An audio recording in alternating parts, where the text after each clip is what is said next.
오늘 우리에게 주시는 하나님 말씀은 창세기 15장 12절에서 21절 말씀입니다. 해질 때 아브람에게 깊은 잠이 임하고 큰 흑암과 두려움이 그에게 임하였더니 여호와께서 아브람에게 이르시되 너는 반드시 알라. 내 자손이 이방에서 객이되어 그들을 섬기겠고 그들은 400년 동안 네 자손을 괴롭히리니 그들이 섬기는 나라를 내가 징벌할지며 그 후에 네 자손이 큰 재물을 이끌고 나오리라.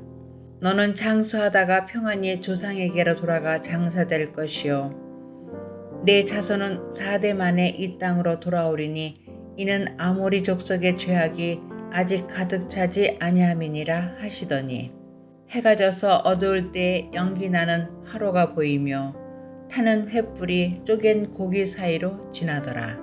그날에 여호와께서 아브람과 더불어 언약을 세워 이르시되 내가 이 땅을 애굽 강에서부터 그 큰 강 유브라데까지 네 자손에게 주노니 곧 겐 족속과 그니스 족속과 간몬 족속과 헷 족속과 브리스 족속과 르바 족속과 아모리 족속과 가나안 족속과 기르가스 족속과 여부스 족속의 땅이니라 하셨더라.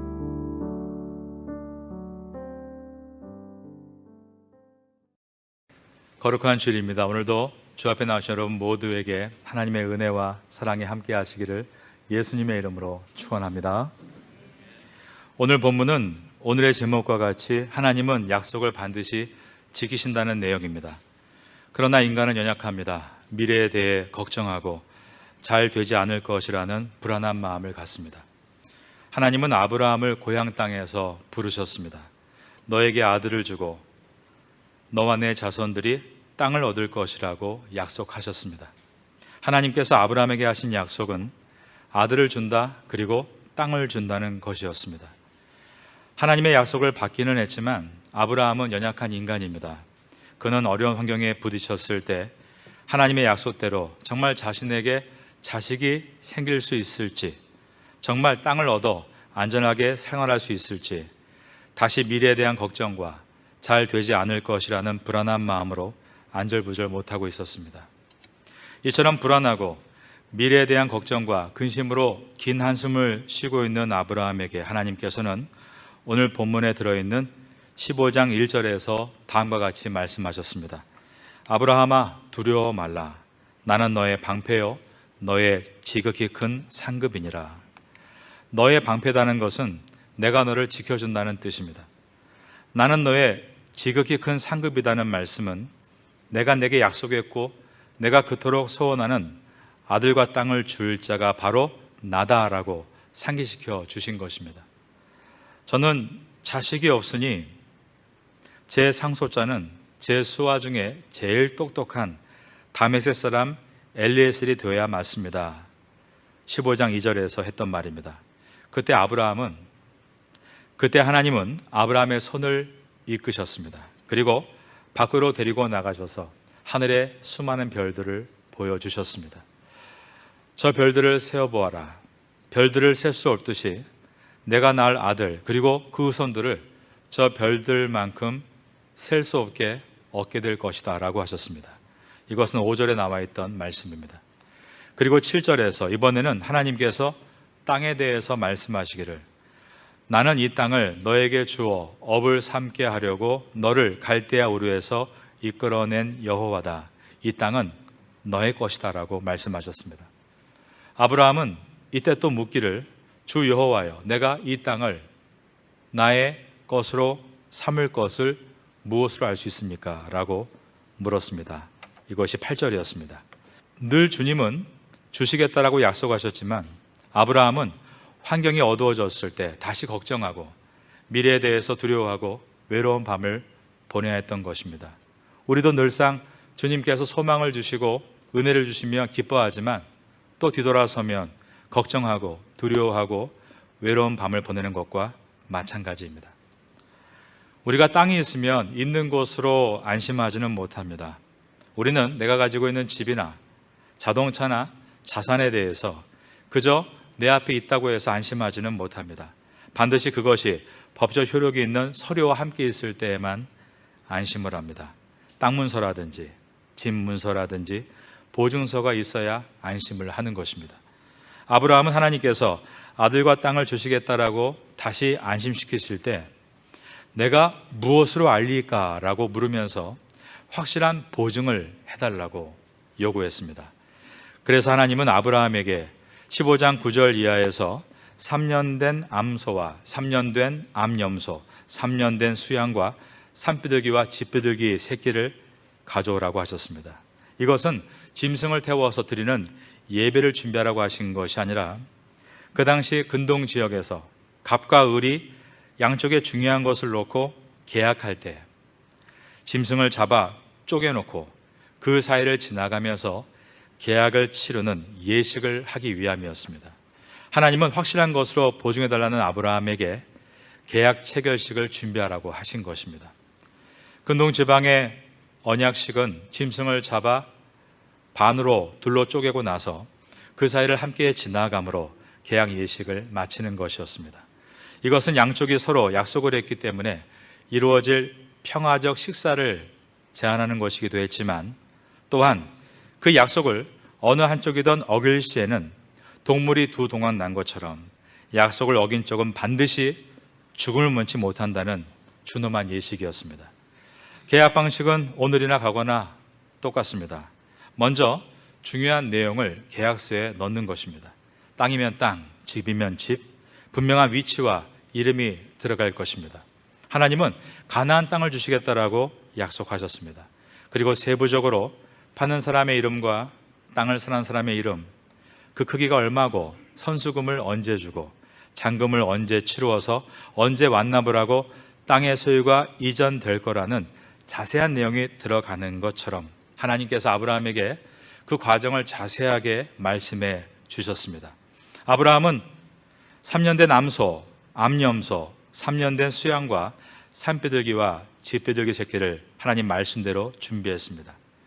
이제 근동 지방의 계약 방식대로 들짐승은 반으로 쪼개서 좌우편에 넓게 놓았고 새는 목을 꺾어서 놓았습니다. 아브라함은 솔개가 사체 위에 내릴 때마다 짐승의 고기를 쪼아 먹을까봐 새들을 쫓으며 이 계약식을 기다리다가 그만 잠이 들고 말았습니다. 오늘 본문의 첫 절인 창세기 15장 12절을 보겠습니다.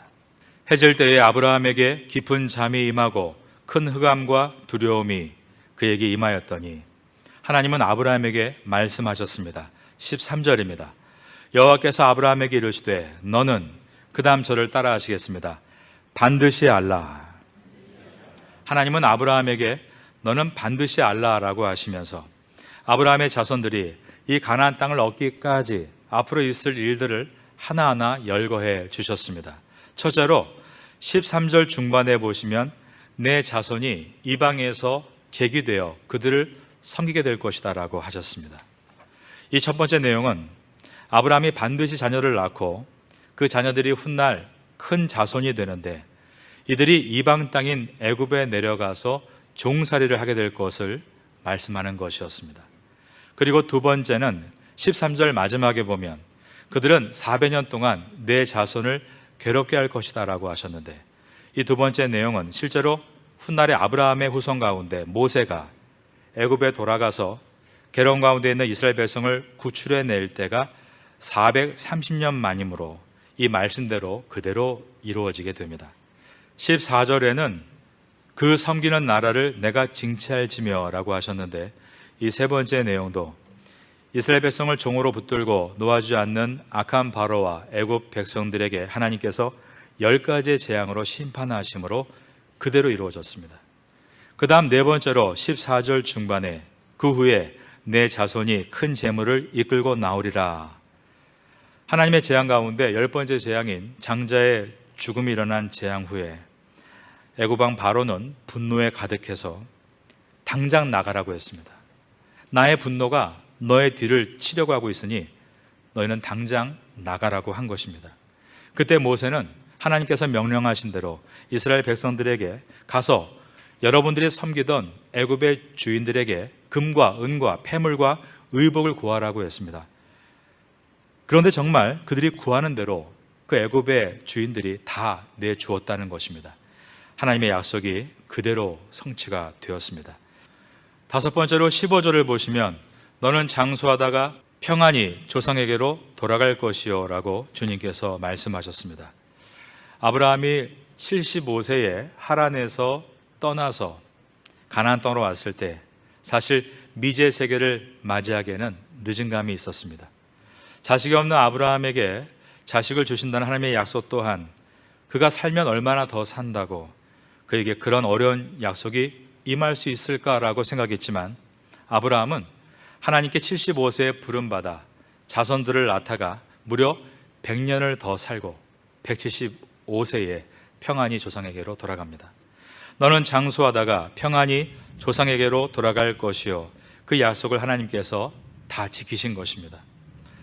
여섯 번째는 16절에 내 자손은 4대 만에 이 땅으로 돌아오게 될 것이다 라고 하셨습니다. 이 말씀도 출애굽기 6장 16절에서 그들이 이루어진 것을 기록하고 있는데 애굽에 내려갈 때 야곱의 아들들이 1세대입니다. 야곱의 아들 중에 레위가 있습니다. 그런데 레위의 아들이 고앗이고 그는 2세대입니다. 그리고 나서 고앗의 아들이 아므람이 있는데 그가 3세대입니다. 그리고 아므람의 아들이 바로 모세로서 그가 4세대인 것입니다. 출애굽기 6장 16절에서 20절은 레위의 아들 중에 고앗의 아들 가운데 아므람, 그리고 아므람의 아들 중에 모세가 있었음을 기록함으로 인해서 하나님께서 오늘 본문에서 아브라함에게 예언하신 대로 4대 만에 모세를 영도자로 해서 이스라엘 백성을 출애굽시키신 것을 분명하게 예언하심으로 하나님의 약속은 1.1획도 땅에 떨어지지 않고 다 이루어지는 것을 보여주셨습니다. 우리가 믿는 하나님은 어떤 분인가? 그러므로 하나님은 약속하신 것을 반드시 다 이루시는 전능하신 분이시다. 이것이 성경이 말씀하는 바인 것입니다. 이것을 믿으시면 아멘 하시기 바랍니다. 창세기 15장 16절 중반에는 일곱 번째로 이는 아모리 족속의 죄악이 아직 관영치 아니함이니라 라고 말씀하셨습니다. 가득 차다란 뜻입니다. 현재 아브라함은 가나안 땅에 객으로 즉 손님으로 살고 있었습니다. 그는 고향인 갈대아 우르에서 이주해온 외국인이고 가나안 땅의 주인은 아모리 족속이었습니다. 훗날에 아브라함의 후손들이 큰 민족이 돼서 가나안 땅을 차지하기 위해 침공에 들어온다면 그날이 아모리 족속에게 멸망의 날이 되는 것입니다. 여기서 우리가 깊이 생각해야 될 것은 하나님께서는 이방 민족을 심판하실 때도 즉흥적이시거나 변덕스럽지 않으시고 모든 민족을 향해 공의로우신 하나님이시라는 것을 보게 됩니다. 400년을 기다리게 하신 이유가 아직 아모리 족속의 죄악이 가득 차지 않았기 때문이라고 하신 것입니다. 하나님은 아모리 족속이 하나님께로 돌아오기까지 기다리겠다고 말씀하신 것입니다. 400년이라도 기다리시겠다는 것입니다. 아브라함은 아모리 족속과 좋은 사이로 지냈습니다. 아브라함이 나이가 많지 않았습니까? 그들의 맏형이 되어 동맹 관계로 아모리 사람들에게 많은 은덕을 베풀며 살았습니다. 즉 나름대로 복음의 삶을 살았다는 뜻입니다. 물론 아모리 사람들 모두를 구원한 것은 아니었습니다. 하나님은 아모리 족속의 죄가 아직 가득 차지는 않았다고 하셨지만 400년 후에 아모리 족속은 죄가 가득함으로 끝내 멸망을 당하고 말았던 것입니다. 우리가 태국에 살고 있습니다. 우리가 태국에 산다는 것이 태국 사람을 모두 구원할 수 있는 것은 아닙니다. 그것은 한국에 산다고 해도 마찬가지입니다. 한국의 모든 이웃을, 모든 한국인을 다 구원할 수 있는 것은 아닙니다.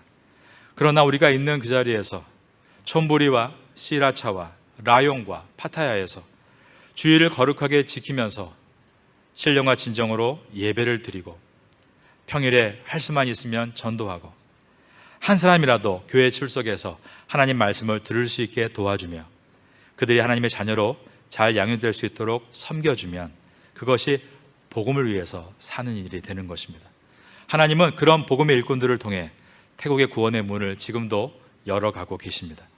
우리가 반드시 알아야 될 것은 죄가 가득 차면 심판을 받는다는 것입니다. 그러나 하나님은 기다리십니다.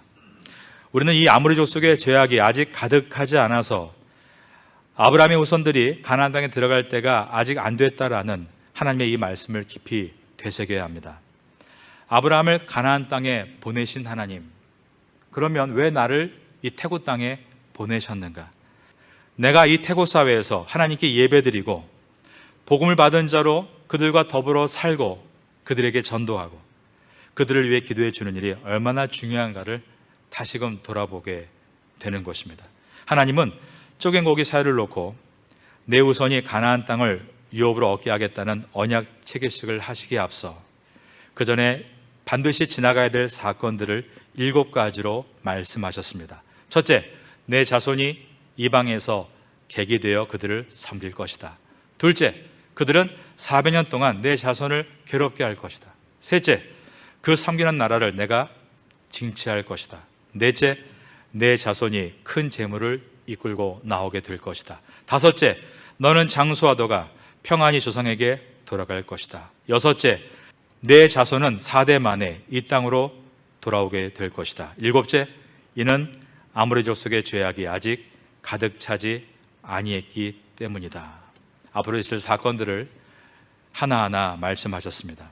하나님은 언약을 세우시고 그 언약을 다 이루시는 분이시라는 것을 우리에게 보여주신 것입니다. 성경에 보면은 하나님께서 못하시는 것이 2가지가 있습니다. 하나는 거짓말을 하실 수 없고 다른 하나는 그 뜻을 바꾸실 수가 없습니다. 하나님은 약속하신 것을 반드시 지키시는 전능하신 하나님이신 것입니다. 그런데 문제는 아브라함에게 있습니다. 아니, 항상 문제는 나에게 있습니다.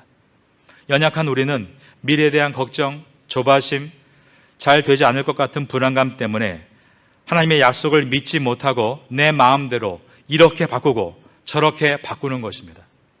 결국 아브라함은 창세기 15장에서 이런 은혜의 약속을 받았음에도 불구하고 그 다음 장인 16장에서 하나님의 약속하신 아들을 기다리지 못하고 아내의 여종과 동침해서 혼외 자식을 낳아서 가정이 위태해지고 이것이 오늘날까지 비극을 만들어내고 있습니다. 지금 이슬람교를 믿는 아랍의 모든 국가들은 자기들의 조상으로 아브라함의 아들 이삭이라고 말하지 않고 아브라함의 아들 이스마엘이라고 말합니다. 바로 이 이스마엘이 아브라함이 사레의 여종인 하갈에게서 난 아들로서 광야로 쫓겨났으나 세력을 키워서 지금도 이스라엘과 원수로 싸우고 있고 기독교인들을 가장 핍박하는 종교로 남아 있습니다. 하나님은 된다고 하시는데 인간은 안 된다고 말합니다. 자꾸 자기의 방법으로 하려고 합니다. 하나님은 내가 너를 이렇게 세우겠다, 내가 너를 회복시키겠다라고 말씀하시는데 인간은 계속 그것은 하나님도 할 수 없다라고 선을 그어버립니다. 아브라함과 사라는 나이가 점점 들자 하나님께서 자식을 주시겠다는 약속을 믿지 않았습니다. 하나님께서 다시 말씀하셨습니다. 내 아내 사라가 아들을 낳게 될 것이다. 이름을 이삭이라 하라. 하나님께서 가정해 주실 아들의 이름까지 지어주셨습니다. 그리고 내가 너와 세운 자손이 번성하고 큰 민족이 돼서 땅을 얻게 될 것이란 이 언약을 내 아들 이삭과 세울 것이다 라고까지 말씀하셨습니다. 며칠 후에는 하나님이 천사를 보내 이번에는 사레에게 아들이 있을 것이라고 소식을 전했지만 사레도 믿지 않았습니다. 사레는 속으로 웃기를 내가 늙었고 내 남편도 늙었는데 내가 어찌 낙이 있으리요 라고 했습니다. 하나님께서 물으셨습니다. 사레가 왜 웃으며 이르기를 내가 늙었거늘 어떻게 아들을 낳으리요 하느냐, 여호와께서 능치 못한 일이 있겠느냐? 그러자 사라는 두려워서 내가 웃지 않았습니다라고 거짓말을 합니다. 그러자 하나님께서는 아니다, 내가 웃었다라고 한 번 더 강조하셨습니다. 정말 하나님께서 약속하신 대로 육체의 불가능을 넘어서 아브라함과 사라에게 잉태의 은혜가 주어졌고 자녀를 낳았는데 그들은 하나님께서 지시하신 대로 자녀의 이름을 이삭이라고 붙여주었습니다. 그런데 여러분, 그 이삭의 뜻이 무엇인지 아십니까? 바로 웃음입니다. 하나님은 아브라함과 사레가 연약함으로 의심하고 믿음을 포기할 것도 이미 다 아셨다는 것입니다. 그러나 하나님께서는 한번 약속하신 것을 반드시 이루시고야 마시는 하나님이십니다. 사람은 조급해하다가 일을 그르치지만 그리고 기다리다 못해 끝내 포기할 때도 있지만 하나님은 이와 같이 약속하신 것을 반드시 이루시고야 마시는 것입니다. 아브라함이 나에게 주신 약속에 대해서 확실한 보증을 서달라고 할 때 하나님께서 언약 체결식을 하자고 하셨습니다. 아브라함은 3년 된 암소, 암염소, 숫양과 그리고 산비둘기와 집비둘기를 준비했습니다. 하나님은 이 약속이 이루어지기까지 앞으로 할 사건들을 하나하나 말씀해 주셨습니다. 이제는 이 계약의 당사자들인 갑과 을이 함께 쪼갠 고기 사이로 지나감으로 개혁은 이루어지게 될 것입니다. 쪼갠 고기란 쌍방이 약속한다는 화목의 식사의 자리이지만 만일 한쪽이라도 약속을 어길 시에는 이 쪼갠 고기처럼 잘려나갈 것이다라는 준엄한 약속이었습니다. 하나님은 한 번 하신 말씀을 결코 바꾸지 않으시고 이루시는 능력의 하나님이십니다. 하지만 인간은 그 약속을 지킬 수 없는 연약한 인간 아닙니까? 능력이 없어서 지키지 못할 때가 있고 또 능력이 있어도 의심이 생겨서 마음이 바뀌어서 지키지 않는 경우도 있습니다. 그렇게 약속을 지킬 수 없거나 지키지 않는 것이 인간인 것입니다.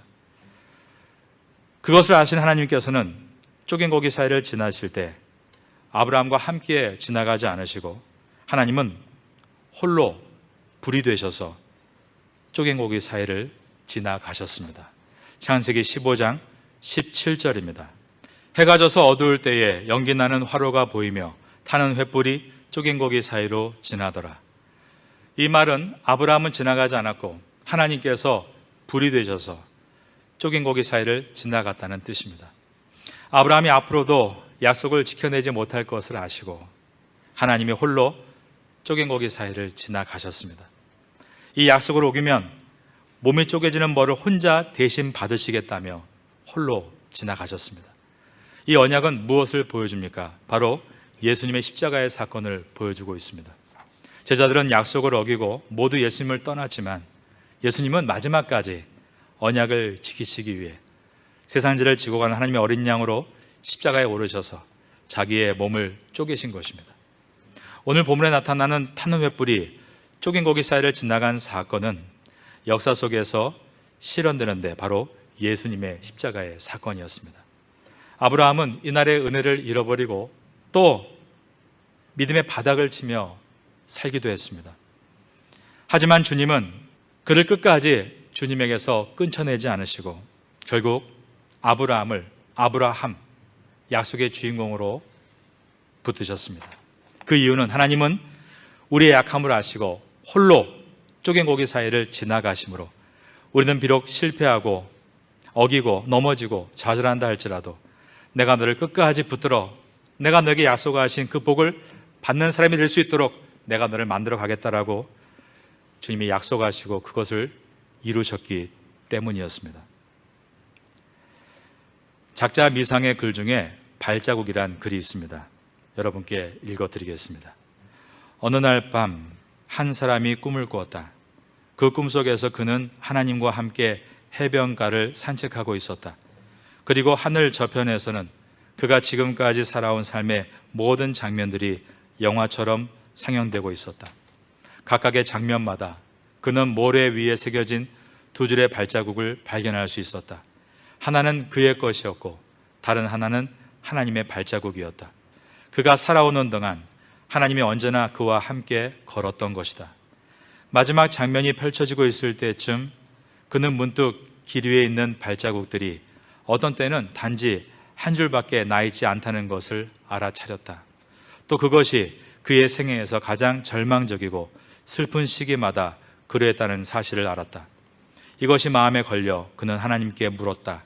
주여, 당신은 내가 일단 당신을 따르기로 결심한다면 언제나 나와 함께 걸어갈 것이라고 했습니다.